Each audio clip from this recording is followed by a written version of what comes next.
Jesus, what's happening? Hey, Darren. Glad to be here. Thank you for the invitation.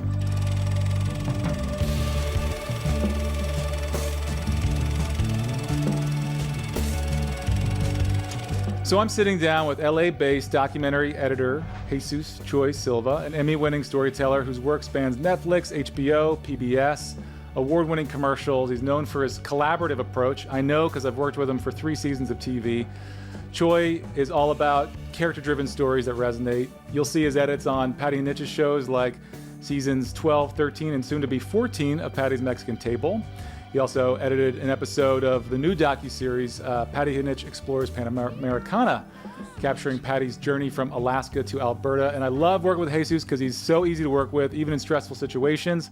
Always working to improve the edit up until the very final export. So thanks for being here, dude. Hey, Darren. Thank you for the invitation. Glad to be here. So let's start with going from not being an editor to being an editor. Did you go to film school? Yeah, I did actually. I went to Valencia College in Central Florida, where I, registered into the film program there, and learned all about editing there. That was a great process. And then after that, I went to UCF, University of Central Florida, where I did a little bit of anthropology. Because I wanted to, go out and explore, culture, society on documentary format. That put me more into this kind of work. That's awesome. So what drew you to documentary versus, say, scripted work? My first project was a reality show, and contacting people locally in town and see what was happening. And eventually, an opportunity came up to help out on some episodes for a reality show that was happening, VH1 reality show. And, I learned about the power of the editor in the seat, and how much feedback you have with the director, how much input you provide, and how much of that, still goes on screen. So that was a great experience that, made me work more in unscripted because, the editor does have a greater impact into a project that has no script. And you realize that the scripts start taking form while you edit. So that was a pretty powerful process that I really felt passionate about, because you do get that sort of impact into a project. And you've worked in both scripted and unscripted at this point, so you know the difference, I guess, between the two, which I do want to get into, and I want to ask you more about that. But first, I want to find out, when you got that job, had you been kind of working on friends' films, or did you know somebody there that you contacted? Was it a cold email?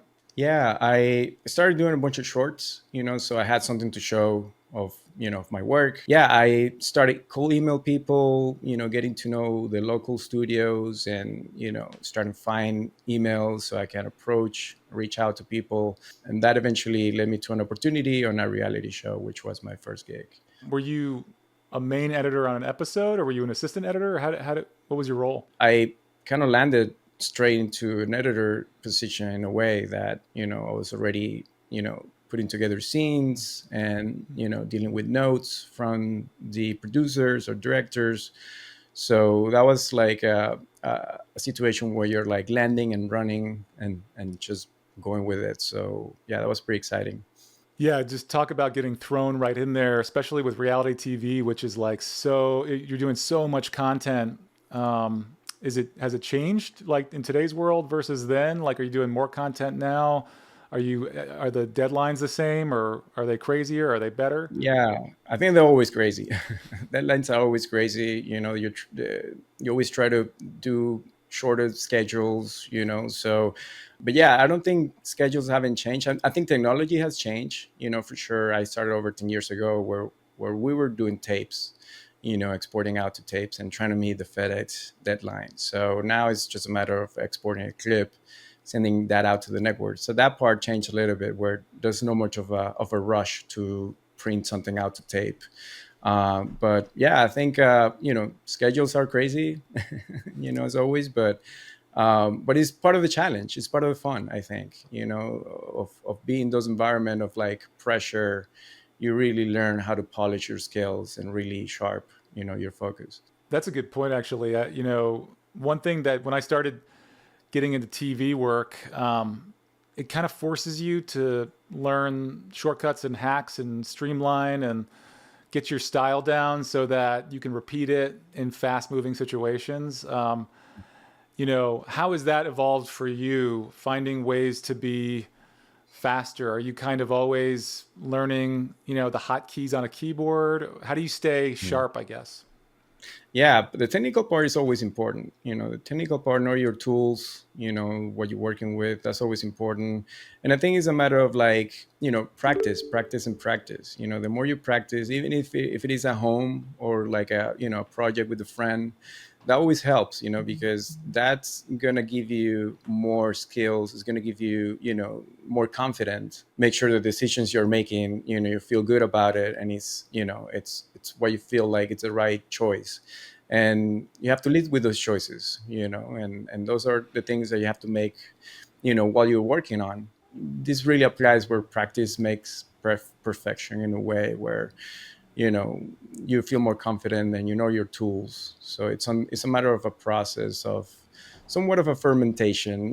When you start, you kind of go through a process of like a learning curve, dealing with notes, dealing with creative feedback. And sometimes it's you learn on the field too, or you learn from your peers, fellow editors next to you, and you pick up on them of how they do things. So it's always it's great because it's a collaborative environment where you have the opportunity to share experience with people, and you talk to them. And that's also part of the great thing of this industry is that it's a big community. It's a big community of people. So editors were somewhat alone, in a room Right. most of the time, but we're really not, because there are a bunch of us, doing this type of work sometimes at the same episode with the same, on the same show. So it's a great collaborative environment for sure. Sometimes it's you make great bondings with people. Sometimes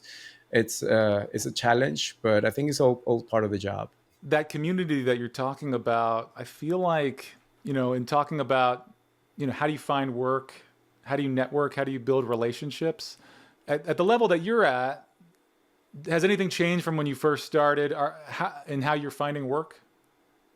Not really. I think it's still a matter of like, people that who knows you, trying to be visible, trying to network, be out there, keep in touch with people, follow what people do.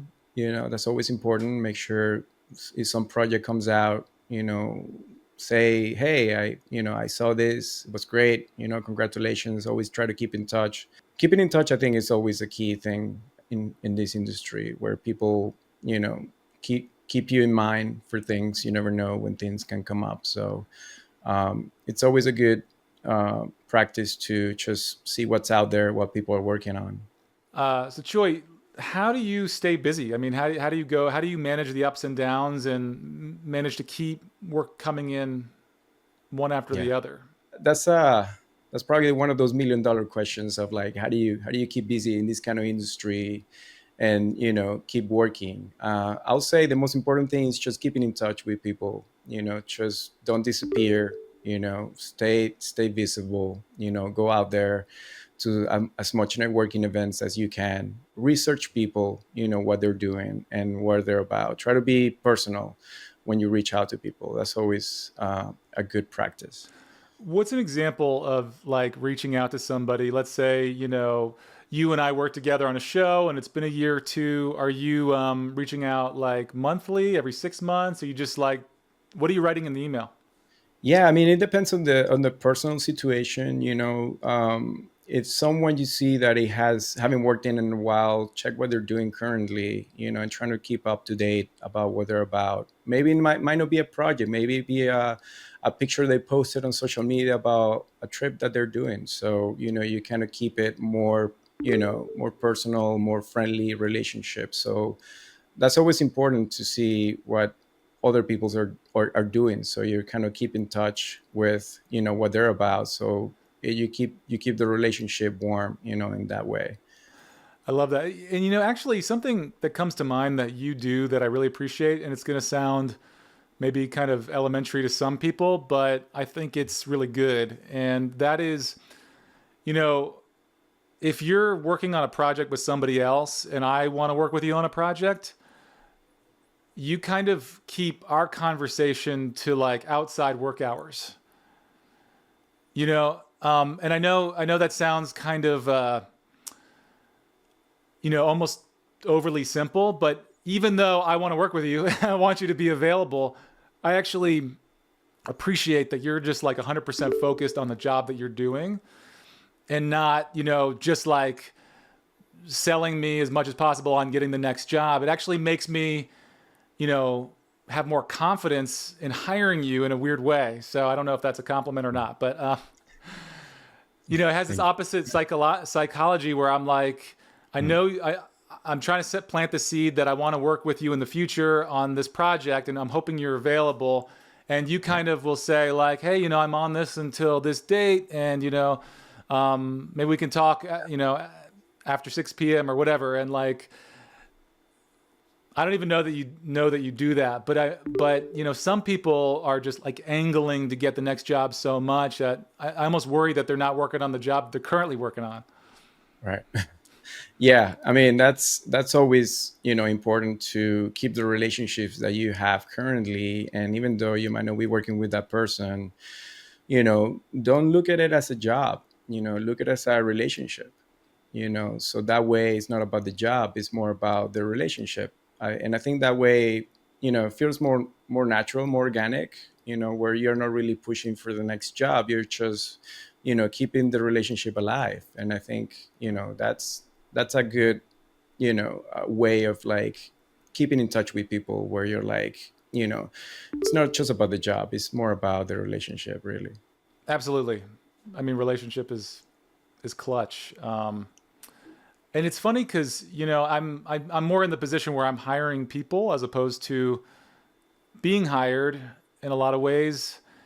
And it's funny, some people are better at it than others, but I always appreciate like little touch in, like little check-ins, like it doesn't have to be much. It just kind of puts that person at the forefront of my mind. And one thing that I've told a lot of freelancers is like, I think people are a little nervous to be like annoying. And honestly, like salesy kind of freelancers are a little bit of a turnoff. And, just like people that just check in and it's like more like an old friend checking in is so much better. And I don't know. There's something to just the cool factor of like, not trying too hard. It's like a psychological thing. But you're naturally cool though, Jesus. Like you don't have a problem with that. No, and I think once you look at it from that perspective of like building relationships, and the job comes next. Once you start building a relationship, if there's an opportunity, you're pretty sure you're gonna get contacted if you have a good rapport with that person. So it's a matter of like creating organic relationship where it doesn't feel forced or it doesn't feel just about a job. So once you come with that mindset to the approach of reaching out to people, I think people are more open, more welcome, to those kind of approach when it becomes more personal and less about, looking for the next job. And speaking of, like obviously the schedules don't always work out. In fact, most of the time they don't work out. Like, you're ending a job and a new one starts. But so how do you manage your downtime, and how are you staying on top of your career? I mean, like you're in LA, right? We had the wildfires, which, oh my God, that's crazy. You had the union strikes. And obviously the industry's been up and down, AI. How are you staying relevant when when work is dried up? I think downtime is prep time. For sure, it's a time where you can concentrate on either like your skills, like learning a new software or learning something new about AI that you have to like keep up to date with everything that's happening. And that's what I like to do in my downtime. It's either like work on a project with a friend so you can keep moving on, keep moving forward, and also learn about what's the next thing.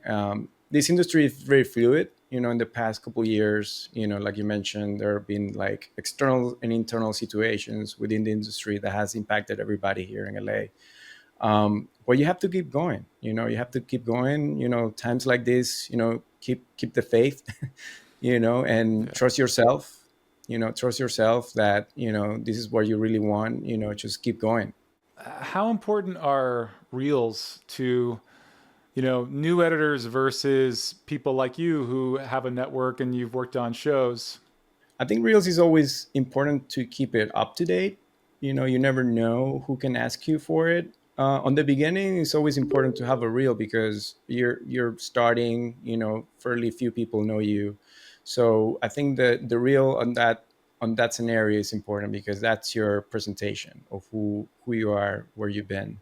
And then after a while, you create a network of people that you constantly keep in touch with, and you grow your network eventually, and it becomes more about the network and less about your reel, because people will know about your work, and they will know about what you have done, and they'll start know you for your work, and that kind of grows.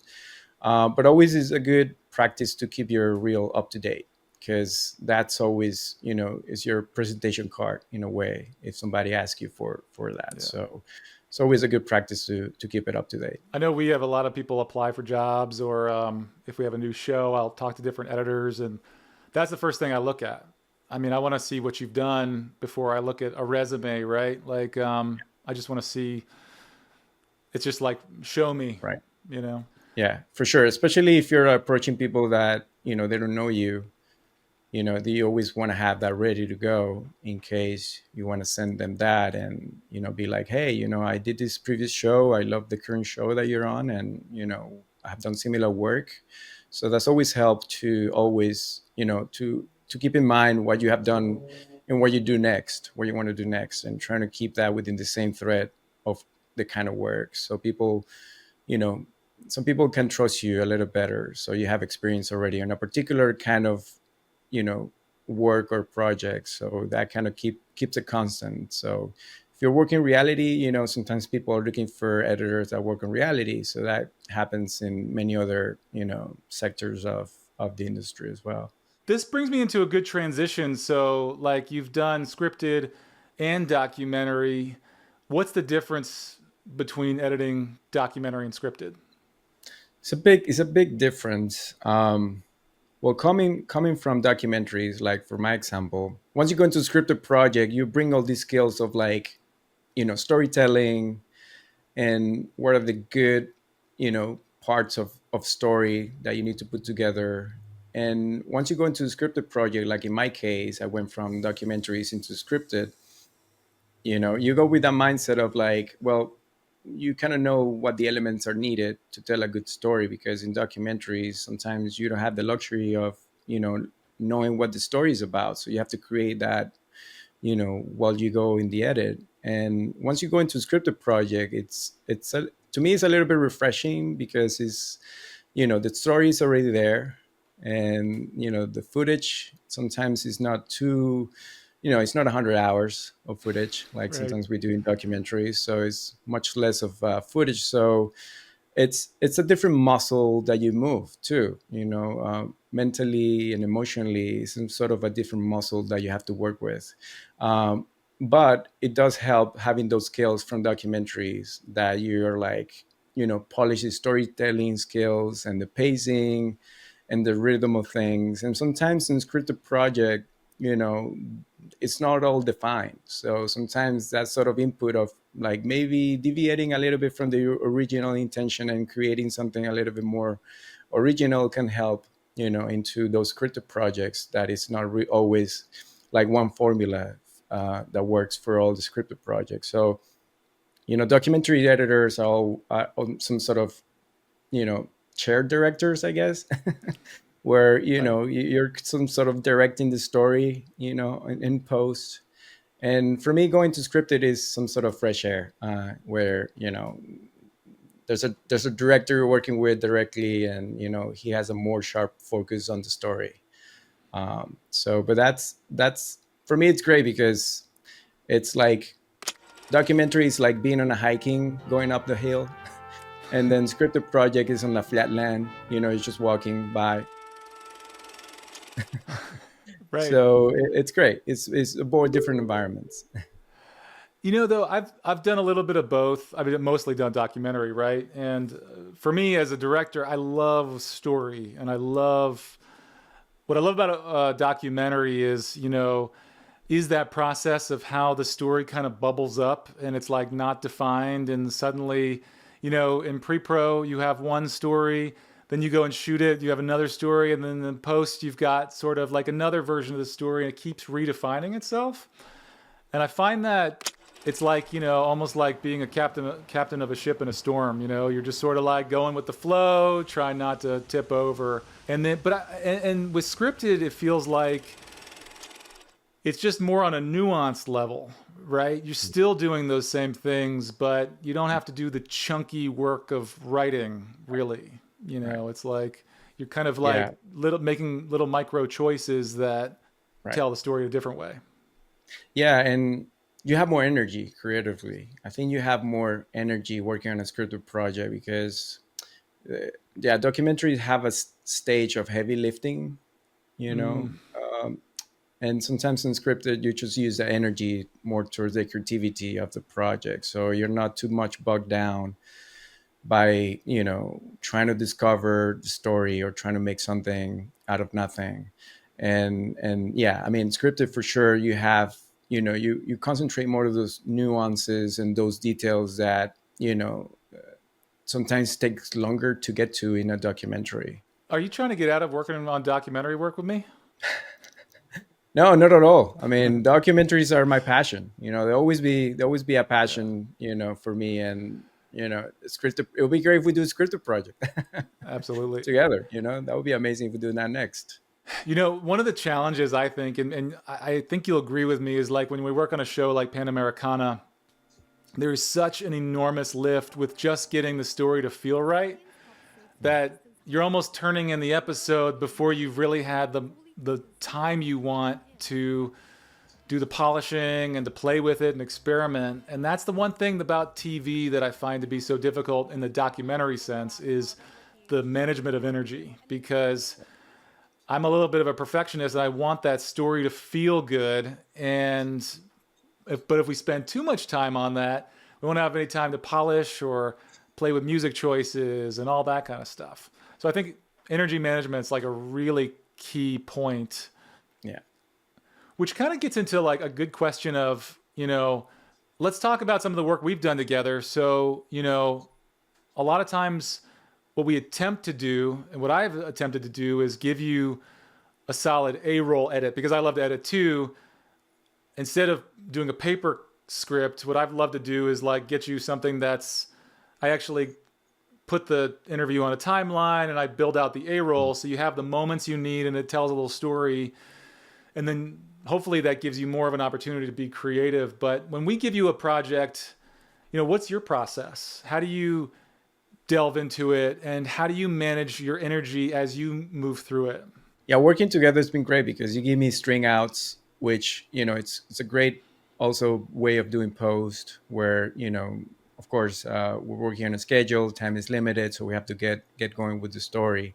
So sometimes you have that luxury of, get a string out from a producer, director, and, you dive straight into the story right away. You don't have to go out and looking for something else or dive into all the raw footage.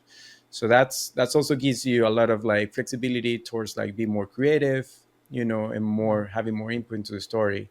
For me, what I like to do is, I like to look at the whole picture, the big picture first. What's the episode about? Where are we getting into it? Point A to point B. What's the story about? And then trying to get into the details of that. Like where are we starting at? The intro. First part of an episode. Looking into transitions. How do we transitions from one scene to the next? And trying to put all that together, some sort of a roadmap before you dive into the edit, kind of like look into all the elements that you have to work with. Now, are you doing that through having a conversation with the director, or are you doing that through looking through all the footage? That's part of it too. Like, I mean, it's definitely crucial to have a good conversation with the director or the producer and see what's their vision, what the tone of it they would like to, put into the piece. And then after that, if you have time, look at the footage. That'd be great. I love to look at footage actually. For me, I enjoy watching raws and dailies just because you get more familiar with what happened in the field. Sometimes you hear the director talking behind camera, and you can hear the director's thoughts, about what he's doing, and sometimes that's good because you can be on the same page. Maybe there's a shot that the director hates, and you look at that and you realize, oh, I'm not going to use that shot for sure. But sometimes if you're not looking at everything, maybe you're stepping into something that wasn't intended to be used. So I think it's crucial to have clear communication with the directors and producer about the vision of the episode and the tone and the approach of it. So this is another, benefit of working with you. And this is also going to sound a little bit oversimplified, but like, I know through our communications that you've looked at every shot.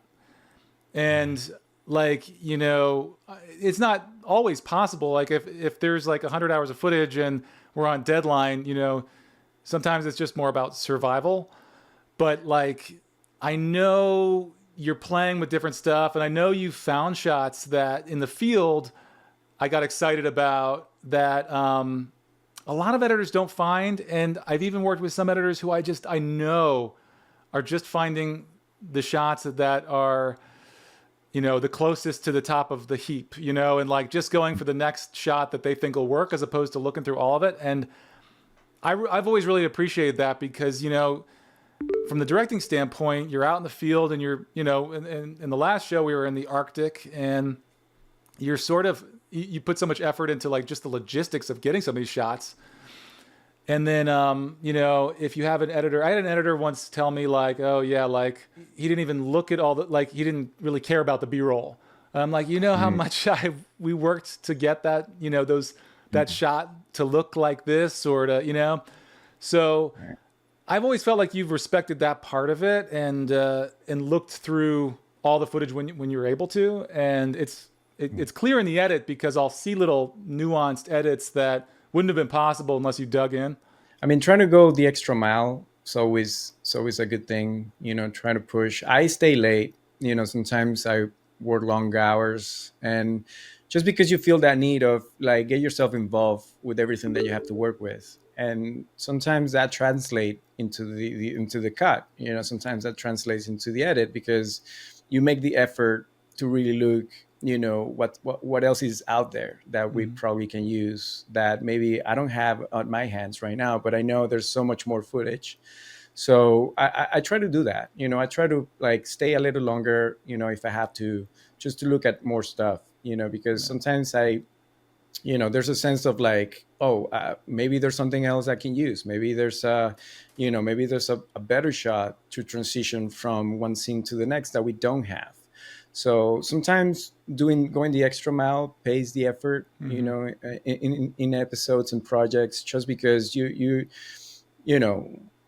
trying to get something else that, it's not obvious, so it's like trying to find those gems, Right. so we sometimes don't get the luxury to work with all of them, but sometimes you pick the right ones and that makes a big difference. I'm glad you said that because, if we're talking about like getting work as a freelancer, something, I mean, obviously talent is important and all that, but like part of the talent is like the ability to sit with the material for many hours until you find the gems. Like that is a talent, right? Some people just don't have that patience or that desire. And so that is part of the package that comes with people that you love working with and that I love to hire again and again and again. I'll find the people who it's a little bit more than work to them, and obviously that gets into a whole conversation of balancing life and work, which is tough because I'm the same way. I tend to, when I get really into a project, I'll think about it all day long. But you try to find these team members and put them together, the people that it's a little bit more than work, that they find real joy out of finding the moments. Because I mean, in the end, like what separates, my work from another director's work or from another editor's work is like just attention to detail, and so I just appreciate that about you. I do this because for me, it's not a job. And that's the other side of things. If you look at this from a job point of view, you're probably going to get disappointed. You're going to get burnt out. And, it's one of those perspectives of things where you're like, well, I'm doing this because it's a passion. I feel it. I feel the need. I feel the call to do this creative work. And sometimes, you don't think about staying late. You just do it because you have to. It's a passion. It's an interest that you have to trying to make the best out of what you got. So it's more like you're caring for something that eventually is going to be alive. It's going to be out there. It's going to have legs. It's going to walk. So Right. it's like you're like bringing up, like, not a child, but you're bringing up to the world something new. I think being a documentary editor is very similar to being a novelist, because you put months of work into something and you're constantly refining it, moving it around, changing it. And at some point you got to let it go and you got to let it walk, right? For sure. That's the thing. At some point you have to let it go to, and sometimes it's not about the egos either. It's not about my decision. It's not about my edit. I think it's about, working in collaboration with others people's vision. Like, I feel like my job is to, tell the director's vision, or help them tell a better version of their vision, and sometimes I look at it from that point of view where, how much of my creative input can I put in, that makes it better. And it's not about me, it's more about the project and the story and, what we're doing as a collaboration effort. So, and, looking at it from that point of view, it becomes a team effort where, you're not 100%, responsible for everything. It's more about, constant communication and, talking about decisions and, keep it that, as a relationship, especially if you're working with a director or a producer that's very involved in the project, it's about, managing those relationships and managing, your time as well, because you can go on forever editing, an episode and it's never going to be, it's never going to be perfect. But, at some point, you have to let go. You mentioned earlier, like as a documentary editor, in a way you're directing too, because you have so much power over the final outcome. How do you balance between, what you want to do and what the director wants to do? And are there some times when you just feel like it's their vision is wrong? And this is okay. You can tell me. Well, you have to bring it up. You have to bring it up and you have to offer alternative, so you have to, you can't come up to that conversation empty handed. Like if that's a scenario, you have to come up with solutions. So if you're bringing up an issue, you have to bring up the solution right away. And so that way you can show, or you can discuss, what's the best approach, because you have one alternative, which is the original one. And then you have another one, which it could be, could be better, but it also could be, not the ideal that the director had in mind. But, once you show that, it's a matter of discussions, it's a matter of like, Right. how do you approach, how do you want to approach the storytelling in this scenario, because you have options. So sometimes you bring those options to the table and then bring it up to discussions, So I think it's a matter of like offering an alternative. I love that. I feel like it's it's a breath of fresh air when we get notes from the network or from, another executive producer, and we have to do something. And as in my position, if I'm an EP or director on something, I feel like I have to make hundreds, if not thousands, of decisions. And it is so enormously helpful to have team members who aren't just sort of doing, exactly what you say, like you just give them instructions and they just do it, and then they don't have any other ideas of their own, or if they're just complaining about something, but there's no solution. And that makes such a huge difference for me. I know it feels like a relief, like some weight's been lifted off my shoulders when an editor or a producer is saying, hey, that's not going to work, but we could do this, or we could try this, or let me try. Even if what you're suggesting won't work, I'm not saying you do that, but like just having suggestions is so helpful, because then I can go to the network and say, hey, we're trying this, we're trying that. And they at least appreciate that we're trying, And don't be afraid sometimes, to bring that up, early. If you see something's not working early, bring that up right away. Don't spend too much time working on it until the end to bring that up. Sometimes you find problems where there were no problems. So, and that's also part of the journey. It's that sometimes you're working on a piece that nobody realized, oh, we're missing a shot, or we're missing a plate, or maybe, maybe you discover something that wasn't intended into the story. So, sometimes going that far, could mean a big difference, in terms of like your relationship, with the person you're working with, but also, how much better your work can be. Yeah, it's like I think a good collaboration is like people bring ideas, and there isn't like a negative energy about it, or we can't do. It's just sort of like, yeah, we could try this, we could try that, and you just kind of keep reiterating a little bit.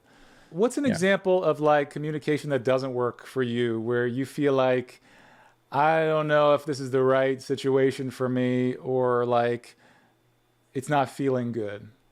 Yeah, I think working with directors that they're not clear about their vision, and the director is not really confident of like, his vision into a project. So sometimes that helps, especially, working from documentaries. It's you're kind of used to problem solving, and for me, I always love problem solving. So I guess it's one of those skills that you kind of have into like, don't get bummed out if something's not working. Just find a solution. There's always a solution. It might take a little longer, but at the end of the day, it's going to be better. So it's always about, trying to be open, but also if you're working with a director that it's having a hard time with his vision, I think it's you have an opportunity to really bring your input into your creativity into that project. So I don't look at it from a point of view or like it's a drag. I look from my point of view, it's like it's an opportunity for you now. Open your mindset of like creativity and opportunities to what the project could be, because you're helping the director bring out his vision. So it's a rewarding, but at the same time it's it feels like we're trying to save something. Sometimes it feels like we're going to battle. We have a mission. We have to overcome all these obstacles. But somehow we have to make it. It is 100%. You need somebody like leading the charge. It does feel like a battle, especially like TV. In like a docu-series where you're traveling, a docu-series show, it feels like you're leading a tactical small force into the field, and you have these specific things you have to get, and you come back, and then you're working with an editor, you're realizing the things you messed up on, and then you're just fighting through it, and there's so many things to do. So actually, one thing I wanted to talk about is like, I know, if anyone's done this for any length of time, at some point you're in a situation where you get tons of notes, and sometimes they make sense, sometimes they don't make sense. Sometimes you wonder if the person who gave you the notes knows anything at all about television. Sometimes you just don't agree with them, or it looks like they didn't even watch the episode. How do you stay sane as an editor? You know, like we've been in some kind of tricky situations, I feel like, with a few episodes where it's like 11 p.m. and it's like the 20th round of notes, and we're just trying to like just drag our bloody corpses to the finish line. You have to trust yourself, I think. You have to trust yourself. You have to trust your input into what you're feeling, about a project. And also thinking that, every project is different. Every project has its set of challenges, and don't take things personal, for sure. Right. Sometimes you could be tired and things are not working, and you're going to have another opportunity the next day to do a little better. So I know sometimes we get burnt out, about trying things that are not working. But to me, it's like, I do feel the pressure. Maybe I don't show it as much. I don't exteriorize it as much, sometimes. But I think it's about, feeling confident about yourself, feeling confident that you will be able to make it, even though it's a hard challenge, feel confident about yourself that, that eventually you're going to find the solutions, eventually you're going to find a way to make it work. And the thing about trusting the process, trusting the process and trusting yourself, is a big part of that. Yeah, and maybe herbal tea and meditation and playing guitar. Of course, yes, I do. Yes, that helps too. Part of that practice is having time to unplug for everything. Maybe have a hobby. Maybe go out for a hike, Yeah. or maybe have some sort of healthy habit where you go to the gym, or just go out for a walk. It helps a lot to go out for a walk. Just if things are not working, stop and just go out for a walk. That to me is probably the biggest hack into this. When things are not working, just stop for a second, walk out of the room, go out, take some fresh air, and by the time you sit in the chair, you feel probably worse, or you probably feel refreshed, and feel motivated to keep going. For aspiring editors out there, what advice would you give about working in this industry and how to have a thriving career? It's not a normal journey. Be ready for anything. And I think that's part of the key. Always try to be ready. Always try to be ready and trust yourself. If you're really doing editing because you feel a call, if you're really doing it because you have some sense of passion that you're pursuing, try to keep that fire. Try to keep that fire going. And this is it's a very irrational industry. Comparing to many other industries, is very irrational. So I think you need to have a strong mindset, going into this kind of work. And it's very organic sometimes because you learn as you go, and that's okay, because I think we all go through those sort of phases where sometimes we don't know the answers, but you have to kind of like trust yourself and really be sincere with your decisions, and be open to be flexible, trying to be flexible as well. I think that's a huge part of it. And I mean, when things are not working out, just take a break. It's always important to take breaks, and stop what you're doing for a little bit, and that kind of helps. But I feel like for people that are like getting into this industry and are pursuing a career into editing, they have to feel that sense of like you want to keep going no matter how hard it is. Yeah, that's a great way to put it. It's kind of like people say, if you want to build muscle, you have to be able to do it on the days you don't want to do it. And I feel like it's very similar in this industry. There's a lot of days that are really hard, and it's just like continuing on and doing it. For sure. Consistency is always important as well. If you're not working, try to continue, try to do something, try to keep going. Even if it's not a paid job, try to keep going. Try to practice, as much as you can. try to network as much as you can. I think those are mainly the two pillars of this is like, trust yourself and try to meet as much people as you can. Awesome, dude. Jesus, thank you so much, man. I hope that we get to work on many more projects together. Thanks, Darren. No, this was great opportunity to talk to you again, and hopefully we can continue the journey together.